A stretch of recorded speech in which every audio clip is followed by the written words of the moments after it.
আসসালামু আলাইকুম honourable viewers, কেমন আছেন আপনারা? আশা করি ভালো আছেন। আজকে একটি বিষয় নিয়ে আপনাদের সাথে কথা বলবো, সেটা হচ্ছে ফেসবুকে আর্নিং। আমরা ফেসবুকে অনেকেই ইনকাম করতে চাই, অনেকে ডলার ইনকাম করতে চাই, অনেকে করতেছেও। সেটা খুবই ভালো একটা প্ল্যাটফর্ম। এখানে অনেকেই লক্ষ লক্ষ ডলার ইনকাম করতেছে, আবার অনেকে অনেক চেষ্টা করতেছে বাট পারতেছে না। তো অনেকেই হাতের মোবাইলটা দিয়েই কিছু ভিডিও তৈরি করছে, কিছু ছবি তুলছে, তার প্রোফাইলে আপলোড দিচ্ছে, জাস্ট প্রফেশনাল মোডটা অন করে। এতটুকুই সে জানে যে প্রফেশনাল মোড অন করে আমি ভিডিও আপলোড দেব, ছবি আপলোড দেবো, তাতেই আমার ইনকাম হবে। আবার কেউ কেউ শুধু একটা পেজ হয়তো বা কাউকে দিয়ে একটু জাস্ট একটা পেজ ক্রিয়েট করে, অথবা নিজেই একটু টিউটোরিয়াল ভিডিও দেখে একটা পেজ ক্রিয়েট করে সে ভিডিও আপলোড দিচ্ছে, ছবি আপলোড দিচ্ছে, টেক্সট আপলোড দিচ্ছে। তার ধারণা এতেই কিন্তু সে ডলার ইনকাম করতে পারবে। তো এই যে একটা বদ্ধমূল ধারণা তার মধ্যে, যে এত সহজভাবেই ডলার ইনকাম করা যায়, এত সহজভাবেই কন্টেন্ট মনিটাইজেশন পাওয়া যায়, এটা কি আসলে তার সঠিক ধারণা? আমার তো মনে হয় না। কারণ এই লাইনে যখন আসবে সে, যখন সে 1 মাস 2 মাস 3 মাস কষ্ট করবে, সে নানান ধরনের ভিডিও দেখবে, তখন সে বুঝতে পারবে যে আসলে এখানেও একটা জ্ঞান রেখে তারপরে আসা উচিত, একটা ন্যূনতম বেসিক ধারণা নিয়ে তারপরে এই প্ল্যাটফর্মে এসে কাজ করা উচিত। তো দর্শক, আমি যেটা বলতে চাচ্ছি যে এইখানে কাজ করেন, এখানে ওপেন প্ল্যাটফর্ম, এখানে সবাই কাজ করতে পারে। এইখানে কোনো ধরাবাঁধা নিয়ম নাই যে সে করতে পারবে সে করতে পারবে না, না, সবাই করতে পারবে। বাট তার একটা ন্যূনতম ট্রেনিং বা একটা প্রশিক্ষণ, শর্ট কোর্স করে, এবং কি মানের সে ইনস্ট্রুমেন্ট ব্যবহার করবে, টুলস ইউজ করবে, ডিভাইস ইউজ করবে, এইগুলি জেনে, এবং কি ধরনের ভিডিও আপলোড করলে পরে কমিউনিটি গাইডলাইন লঙ্ঘন হবে না, পেজে ইস্যু আসবে না, স্পেস সেট আপটা ঠিক আছে কিনা, এটা জেনে, এই সামগ্রিক ছোটখাটো বিষয়গুলি জেনে তারপরে যদি সে এই লাইনে আসে, এইখানে কন্টেন্ট ক্রিয়েটর হয়, তাহলে দেখেন অনেক অনেক গুণে সে কিন্তু সফল হওয়ার সম্ভাবনাটা বেড়ে যায়। তো আমি আজকে এই কথাটাই বলতে আসছি যে আপনারা যারা একেবারে মাছ পিপল কিন্তু আমাকে ফোন দেয়, আমার কাছে জানতে চায় যে এটা কিভাবে হবে, ওটা কিভাবে হবে। আমি তো 3 মাস যাবত ভিডিও আপলোড দিচ্ছি, আমার তো অনেক ভিউ, আমার তো অনেক রিচ, আমার তো ফলোয়ার অনেক বেশি ফলোয়ার।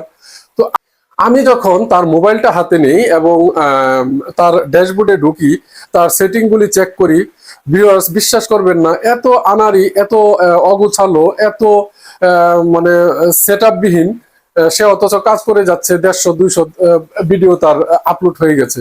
অথচ সে জানেই না যে তার প্রোফাইলে ইস্যু আছে, তার সেটিং ঠিক নেই, তার পেজে আপনার কপিরাইট চলে আসছে অলরেডি, অনেক ধরনের প্রবলেম, অনেক সমস্যা। সে জানেই না, পে আউট সেট আপ চাচ্ছে, অনেকদিন যাবত সে পে আউট সেট আপ করতেছে না, স্টার সেট আপ চলে আসছে, সে জানেই না। তো এই যে বিষয়গুলি, এইটার একটা ন্যূনতম জ্ঞান তো যদি থাকতো, তাহলে কিন্তু এই প্রবলেমটা হইতো না, সে আরো আগে যেতে পারতো। তো দর্শক, আমি আপনাদের কাছে একটি প্রস্তাবনা রাখতে চাই, সেটা হচ্ছে যে আমি যদি একটা 15 দিনের একটা কোর্স, বেশি লম্বা কোর্স না, 15 দিনের একটা কোর্স, আমার ছেলে অনার্সে পড়ে, ভার্সিটিতে পড়ে, সে এডিটিং এর উপর মোটামুটি ভালো দক্ষতা তার, আমিও কিন্তু তার কাছ থেকে ভিডিও এডিটিং শিখেছি। তো আমার ছেলের এই ধারণা, এই কনসেপ্টটা, যে একটা কোচিং এর মতো যদি করে একটা কোর্স চালু করা যায়, শর্ট কোর্স, যেটা 15 দিনের, আমাদের ডানে বামে সামনে পিছনে প্রচুর লোক কিন্তু এই কন্টেন্ট ক্রিয়েটর হিসেবে আবির্ভূত হয়েছে, তারা ইনকাম করতে চায়। এটা দোষের কিছু না, এটা অত্যন্ত ভালো এবং খুবই ভালো। কিন্তু একটু জ্ঞান রেখে, একটু একটা প্রশিক্ষণের মাধ্যমে যদি এটা করা যায়, তাহলে কিন্তু অনেকেই এখানে সফল হওয়া সম্ভব, আর্নিং করা সম্ভব, ডলার উপার্জন করা সম্ভব। তো সেই চিন্তা থেকেই যদি আমরা 15 দিনের একটা শর্ট কোর্স নিয়ে আসি এবং 3টা ভাগে সেটা ভাগ করি। প্রথম 5 দিন হবে পেজ কিভাবে ক্রিয়েট করা যায়, প্রোফাইল কিভাবে ক্রিয়েট করা যায়, বা যাদের অলরেডি ক্রিয়েট করা আছে সেটা সেট আপ কিভাবে করা যায়, প্রফেশনাল মোড অন করে প্রফেশনাল মোড সেট আপ কিভাবে করা যায়, এই নানান বিষয়গুলি, এবং সেটিংসটা ঠিকঠাক আছে কিনা, এই নানান বিষয়ের উপর 5 দিন ক্লাস চলবে, 5 দিন প্রশিক্ষণ দেওয়া হবে। দ্বিতীয় সেশন থাকবে আরো 5 দিন, সেটা হচ্ছে ভিডিও এডিটিং এর উপর। আমাদের নানান অ্যাপস আছে, ক্যাপকাট রয়েছে, ইনশট রয়েছে, এগুলার অনেক টুলস আমরা জানি না যে কোন টুলসটা কি কাজ করে, বা কেউ কেউ কিছু কিছু জানি। তো আমরা যদি সেটার উপর একটা কোর্স থাকে 5 দিনের, সেটার উপর প্র্যাকটিক্যালি এবং থিওরিক্যালি আমরা যদি 5 দিন সেটা করি, তাহলে তার কি হলো, সে পেজ সেটআপ শিখে গেল, কিভাবে পেজ ক্রিয়েট করতে হবে, প্রোফাইল ক্রিয়েট করতে হবে, একটা ফেসবুক আইডি করতে হবে, এটা শিখে গেল। দেন সে কি করলো, ভিডিও কিভাবে মেক করতে হবে এবং ভিডিও কিভাবে এডিটিং করতে হবে সেটাও কিন্তু সে পরবর্তী 5 দিনে শিখে ফেললো। তাহলে মোটামুটি সে একজন প্রশিক্ষিত কন্টেন্ট ক্রিয়েটরের পথে। বাকি যে 5 দিন থাকবে, সেই 5 দিন হচ্ছে তাকে কমিউনিটি গাইডলাইন কি, কন্টেন্ট মনিটাইজেশন পাওয়ার শর্ত কি, কন্টেন্ট মনিটাইজেশন পাইতে গেলে কিভাবে, কি ধরনের ভিডিও কিভাবে করতে হবে, কিভাবে আপলোড দিতে হবে, এই নানান বিষয়ের উপর বাকি 5 দিন যদি আমরা একটা সেশন রাখি, তাহলে 5 দিন 5 দিন 5 দিন 3 5 15 দিনের মধ্যেই তাকে আমরা একদম পরিপূর্ণ একজন কন্টেন্ট ক্রিয়েটর হিসাবে তৈরি করতে পারবো। এটার জন্য কি করতে হবে?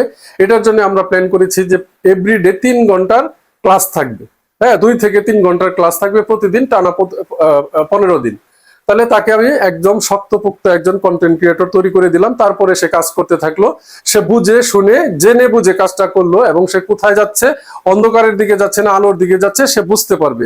তো এই ধরনের একটা কোর্স আমরা নিয়ে আসতে চাচ্ছি। আপনাদের যদি সহযোগিতা থাকে, আপনাদের এই কোর্সটা আসলে সত্যিই দরকার রয়েছে কিনা বর্তমান পরিস্থিতির উপর, বর্তমান প্ল্যাটফর্মে, বর্তমান যে ফেসবুক নিয়ে যে মাতামাতি চলছে, ট্রেন্ডিং চলছে, যে ডলার আয়ের যে কথাগুলি চলছে, সত্যি না মিথ্যা, এটা জানা বোঝার জন্য এই ধরনের একটা কোর্স সত্যি প্রয়োজন কিনা। তো অনারেবল ভিউয়ার্স, আপনারা একটু মতামতটা জানাবেন কমেন্টে। আমি উৎসাহিত হব যদি আপনারা এই বিষয়ের উপর আমাকে কমেন্টে জানান, আপনি রিয়েক্ট দিবেন, আপনার মতামতটা জানাবেন। এই ধরনের একটা কোর্স, যেহেতু এই কনসেপ্ট আমার ছেলে আমাকে দিয়েছে, সে এটা চাচ্ছে করার জন্য, আমি পিতা হিসাবে যদি তাকে একটু ব্যাকআপ দিই, আমি যদি আমাকে বলছে যে বাবা তুমি মাঝে মধ্যে একটু ক্লাস নিও, এটা সে এবং তার এক ফ্রেন্ড এটাতে যুক্ত হইতে চাচ্ছে। তো সব মিলিয়ে যদি আমরা এই ধরনের একটা কোর্স চালু করি, আপাতত ঘরোয়া পরিবেশে চালু করলাম, হয়তো 10 জনের একটা বেচ হবে, পরবর্তীতে আরেকটা বেচ হবে, একটা বেচ সকালে একটা বেচ বিকালে, এইভাবে আমরা সেট করতে চাচ্ছি। আপনাদের মতামত চাচ্ছি যে এটা আসলে করা যায় কিনা, বা করলে কেমন হবে, আসলেই মানুষ উপকৃত হবে কিনা, বা আসলেই যারা কন্টেন্ট ক্রিয়েটর হিসাবে ইতিমধ্যেই কাজ করতে শুরু করেছে তাদের উপকার হবে কিনা, তারা কোথাও ভুল করতেছে কিনা, বা তাদের কোথাও ফল্ট আছে কিনা, এটা তারা বোঝার একটা সুযোগ হয় কিনা এই কোর্সের মাধ্যমে। বা যারা আসতে চাচ্ছেন, সাহস পাচ্ছেন না যে এখানে কিভাবে আসবো, আমি তো এডিটিং পারি না, আমি তো সেটিং পারি না, আমি তো কিছুই জানি না, তাদের কোনো উপকার হবে কিনা, এই সামগ্রিক বিষয়টা নিয়ে আমরা চিন্তা ভাবনা করেছি। তো দর্শক, যদি আপনারা এটা আমাদেরকে জানান কমেন্টে আপনাদের মতামত, তাহলে আমরা একটা সিদ্ধান্ত নিতে আমাদের সহজ হবে। তো আজকে আর কথা বাড়াবো না, এই বিষয়ের উপর আরো ভিডিও পাবেন আপনারা, এই রিলেটেড আরো আপনাদের কাছ থেকে মতামত নেওয়া হবে। আজকে আপাতত এতটুকুই। যদি আপনার কাছে মনে হয় যে বিষয়টা অত্যন্ত গুরুত্বপূর্ণ, অবশ্যই কমেন্টে জানাবেন। যদি নেগেটিভ মার্কও হয় যে না এটা আসলে করা ঠিক হবে না, সেটাও আমাকে দয়া করে একটু কমেন্টে জানাবেন। তো আজকে এই পর্যন্তই শেষ করছি। আসসালামু আলাইকুম।